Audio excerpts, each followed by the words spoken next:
1 Kings 18. After a long time, in the 3rd year of the drought, the word of the Lord came to Elijah. Go and present yourself to Ahab, and I will send rain upon the face of the earth. So Elijah went to present himself to Ahab. The famine was severe in Samaria, and Ahab summoned Obadiah, who was in charge of the palace.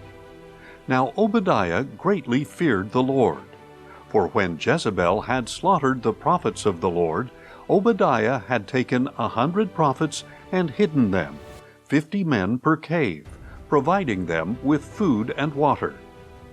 Then Ahab said to Obadiah, Go throughout the land to every spring and every valley. Perhaps we will find grass to keep the horses and mules alive, so that we will not have to destroy any livestock. So they divided the land to explore. Ahab went one way by himself, and Obadiah went the other way by himself. Now as Obadiah went on his way, Elijah suddenly met him. When Obadiah recognized him, he fell face down and said, Is it you, my lord Elijah? It is I, he answered. Go tell your master, Elijah is here. But Obadiah replied, How have I sinned, that you are handing your servant over to Ahab to put me to death? As surely as the Lord your God lives, there is no nation or kingdom where my Lord has not sent someone to search for you. When they said, He is not here, he made that kingdom or nation swear that they had not found you. And now you say, Go tell your master that Elijah is here. I do not know where the Spirit of the Lord may carry you off when I leave you. Then when I go and tell Ahab, and he does not find you, he will kill me. But I, your servant, have feared the Lord from my youth. Was it not reported to my Lord what I did when Jezebel slaughtered the prophets of the Lord? I hid 100 prophets of the Lord, 50 men per cave, and I provided them with food and water. And now you say, Go tell your Lord that Elijah is here. He will kill me. Then Elijah said, As surely as the Lord of hosts lives, before whom I stand, I will present myself to Ahab today. So Obadiah went to inform Ahab, who went to meet Elijah.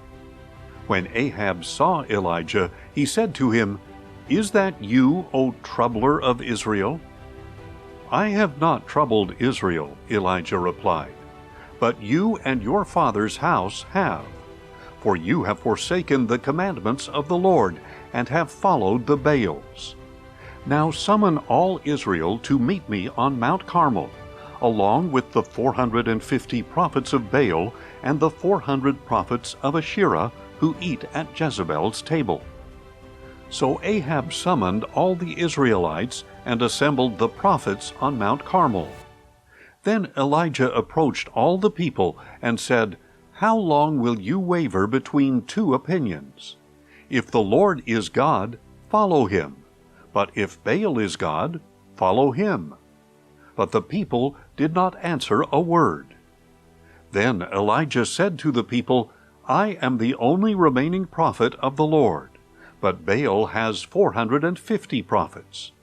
Get 2 bulls for us.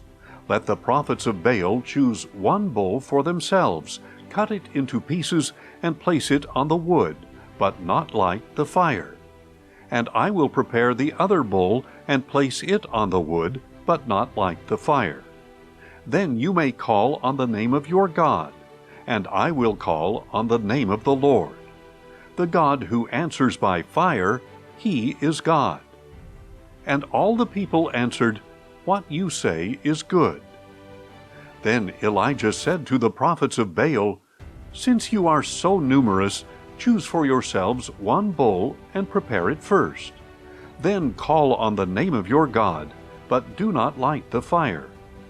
And they took the bull that was given them, prepared it, and called on the name of Baal from morning until noon, shouting, O Baal, answer us!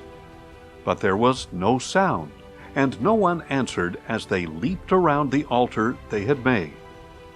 At noon Elijah began to taunt them, saying, "Shout louder, for he is a god. Perhaps he is deep in thought, or occupied, or on a journey. Perhaps he is sleeping and must be awakened." So they shouted louder, and cut themselves with knives and lances, as was their custom, until the blood gushed over them. Midday passed, and they kept on raving until the time of the evening sacrifice. But there was no response. No one answered. No one paid attention. Then Elijah said to all the people, "Come near to me." So all the people approached him, and he repaired the altar of the Lord that had been torn down. And Elijah took 12 stones, one for each tribe of the sons of Jacob, to whom the word of the Lord had come, and said, "Israel shall be your name." And with the stones Elijah built an altar in the name of the Lord. Then he dug a trench around the altar, large enough to hold 2 seahs of seed. Next he arranged the wood, cut up the bull, placed it on the wood, and said, "Fill 4 water pots, and pour the water on the offering and on the wood." "Do it a second time," he said, and they did it a second time.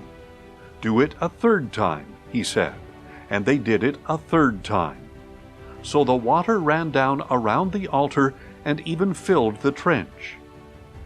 At the time of the evening sacrifice, Elijah the prophet approached the altar and said, "O Lord, God of Abraham, Isaac, and Israel, let it be known this day that you are God in Israel, and that I am your servant, and have done all these things at your command.